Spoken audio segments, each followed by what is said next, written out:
Hey YouTube, Wilm Racer here. Today I wanted to bring you the 25 flight review on the new Hangar 9 P-47. So this plane can be set up as a 20cc gasser or as a 60 size electric, which is what I've opted for here. First impressions? It's a really good looking model. I've always been much more fond of the Razorback look over the bubble top on these P-47s, and this plane has some really nice scale lines. She comes with this pre-printed covering film that includes panel lines, and when I received mine from the factory, she was perfectly smooth. Now, I've had her out on some really hot, really sunny days, and I have seen some wrinkles show up, but so far I've been able to smooth them out, and she still looks really good.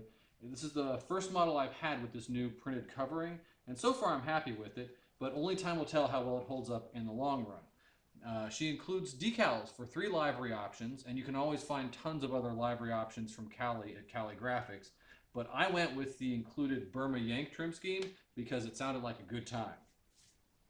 I found the quality of the build materials to be in line with other Hangar 9 models I've had recently. I've had no issues with the glue joints, but I will say that I've heard from some gassers that they've had some issues due to vibration. So as an electric pilot, I appreciate the lighter construction out of the box, but if I was to build this as a gasser, I would go through and add some additional glue on structural joints. The recommended electric setup though, it just flies so smooth that I've seen no reason to go and do it. Assembly of the model is straightforward. The instructions are really clear. Now that being said, I picked this up really early after the release, and there were a few misprints and mistakes on the plans and in the Horizon website at the time I started building. So they've all been corrected now, but if you pick one of these up, there should be an addendum in the instructions. But just in case there isn't, you need to be aware that the recommended E-flite Power 60 motor is not compatible with the E-flite 80 amp ESC that was initially recommended. That ESC and motor are known to have issues together, and you run the risk of a power failure in flight. So they're now recommending a Talon 90 ESC. When Horizon was made aware of the situation, they immediately addressed it, and they even sent me out a new Talon 90, so thanks for that. The only other issue that I've had with the assembly was the tailwheel installation. So there's effectively not good instructions for the tailwheel retract install, although the airframe is pre-drilled to have a E-flite unit drop right in. The installation is actually really simple if you pick up the right retract unit. So you want to make sure you get this one. It's the EFLG 111. This unit bolts right into the pre-drilled location. The other versions have the mounting flange on the wrong side, and they won't work without a lot of modification. You are going to have to widen some of the holes for the steering push rods to clear, but that's super minor. She has a really nice hatch over the tailwheel area that gives you plenty of room to work, and I really appreciated that. A lot of times it is a pain to work on tailwheels. So one design point that I found frustrating is how the servo wires enter from the wings into the fuselage. So the wires pass into the fuselage below the push rods for the tail surfaces. Now this means that I need to take a pair of needle nose pliers with me to the field to grab the wires and hook them up because my fingers are just too big to reach between the push rods. So while it's honestly just an annoyance, I do wonder if it was a minor oversight in the design. This is a big plane, and almost all of us are going to have to pull the wings for transport. Today I'm just dealing with it, but eventually it may annoy me enough to look for a better solution.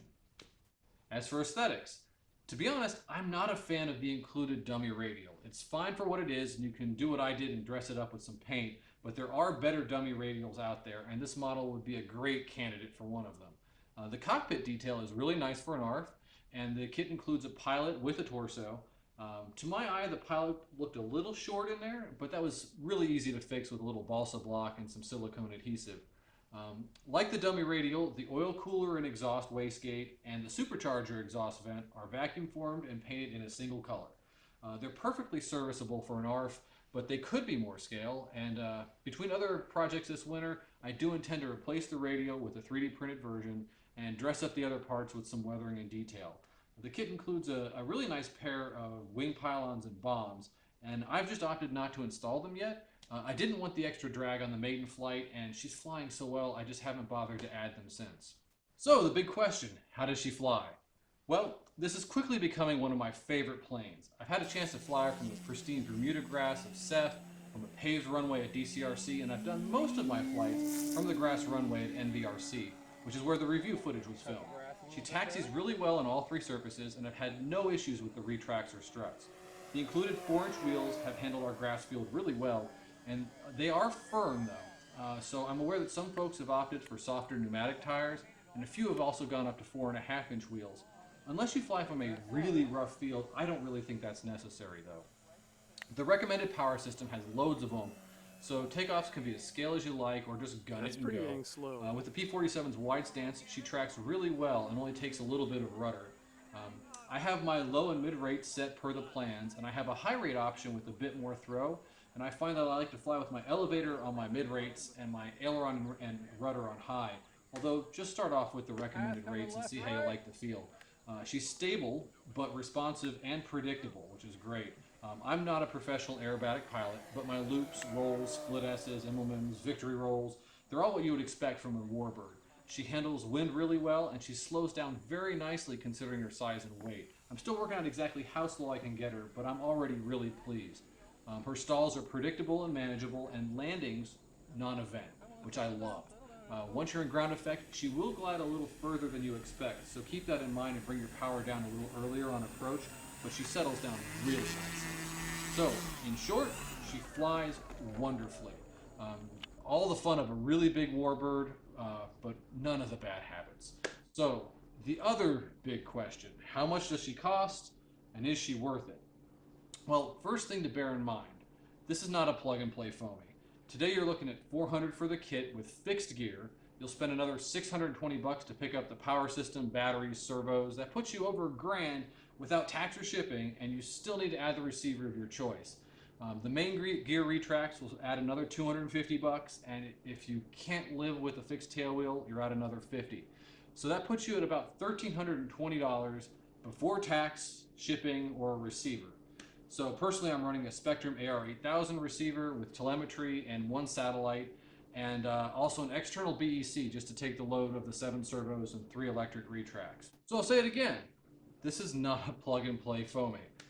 Compared to the 1700mm plug-and-play FMS warbirds, they're nice. They cost about $700 to get in the air. They fly well. Is this worth twice as much? So that's going to be up to you. If you watch my channel, you know I'm a very pro foam builder, and I believe that when you scratch build, you can do almost as much with foam as you can with balsa and ply. Now, in the case of ARFs, in my opinion, this is a higher quality product, and you can feel that quality in how she performs. The airframe is solid and so far is not showing any signs of hanger rash. The electronics are all high quality. The retracts are sturdy and reliable units from E-flite, and unlike plug-and-play foam models, if I wanted to slap a gas or nitro engine in, she's ready to go. Compared to a foam model, the solid construction and stronger servos and linkages mean she just feels more crisp and precise. She carries her speed more like her warbird than most foam models that I've flown, and she has this fantastic presence in the air while still making our landings look easy. So my flying buddies will tell you that I was skeptical about the value before the maiden flight.